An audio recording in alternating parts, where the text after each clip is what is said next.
Regardez à présent un type d'équation à paramètres pour que vous fassiez la différence et que vous appreniez à gérer le paramètre.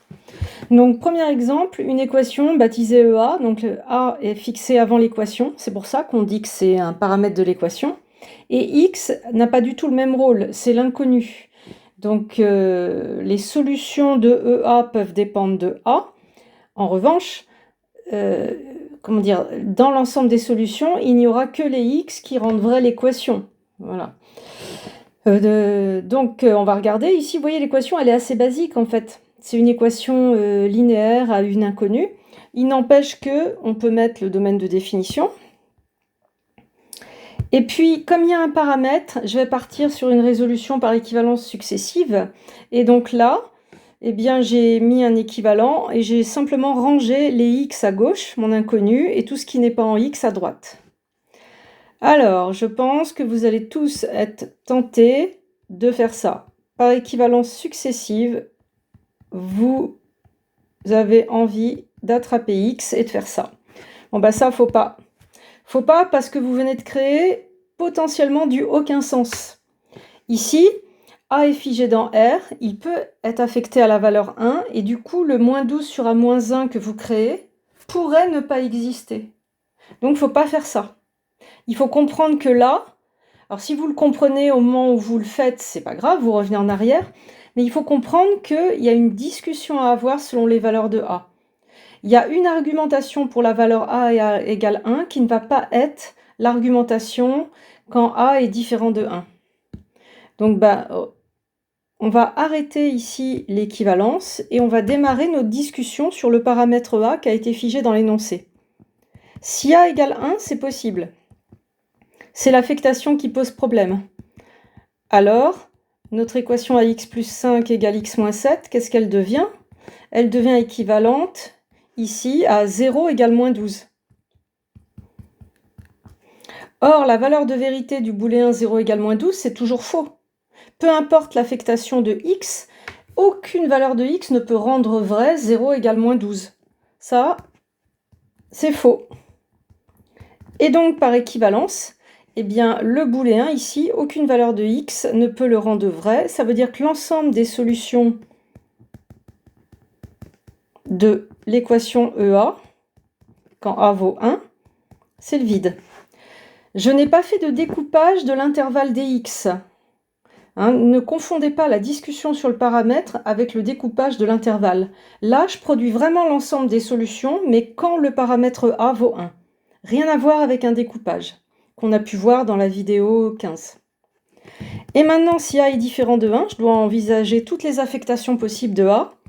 Alors, votre équation EA, eh bien, elle est équivalente à x égale moins 12 sur A moins 1. Là, cette fois, vous pouvez le dire, parce que A moins 1 est différent de 0. Et donc, votre opération, elle est valide. Et à ce moment-là, l'ensemble des solutions de EA, eh bien, il n'y a qu'une valeur de x qui rend vrai, c'est moins 12 sur A moins 1.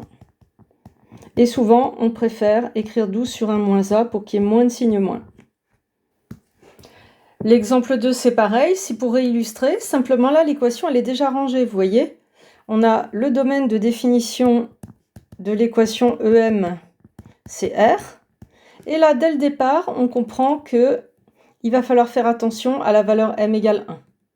Donc en fait, on a l'équation EM, si je range, qui est équivalente à m-1x égale moins 3. Et là, je ne divise pas, je commence ma discussion. C'est encore la valeur 1 qui apparaît. Si m égale 1, alors notre booléen EM, il est équivalent à 0 égale moins 3. C'est faux. Donc l'ensemble des solutions de EM, c'est le vide. Et si m différent de 1, j'ai le droit de diviser. Eh bien, EM va être équivalente à x égale 3 sur 1 moins m.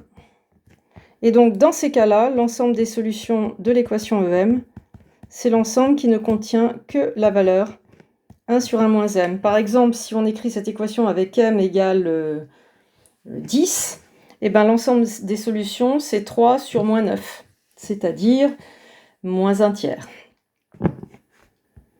Dernier exemple, Paramètre A, inconnu x réel. Alors là, on fait attention, le domaine de définition de l'équation EA, on ne doit pas permettre à x de s'annuler. Donc c'est R étoile. Donc on résout sur R étoile pour que le A sur x existe.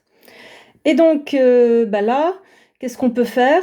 On voit qu'une fraction ne peut s'annuler que si le numérateur est nul, c'est notre paramètre.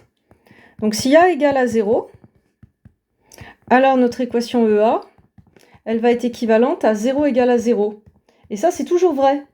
Ça veut dire que peu importe l'affectation de x dans R étoile, notre booléen EA est vrai. Et donc l'ensemble des solutions EA, quand A vaut 0, eh bien c'est R étoile, tout le domaine de définition. Et puis sinon, si A est différent de 0, eh bien EA, il va être équivalent à A égale 0, j'ai multiplié par x, et ça fait une contradiction avec A différent de 0, c'est faux. Et donc l'ensemble des solutions de EA, c'est le vide. Voilà. Et bien voilà, le chapitre 1 est fini. Si vous êtes au bout de ces vidéos, c'est que vous avez bien travaillé. Et maintenant, on reverra tout ça ensemble en cours et en TD. À bientôt!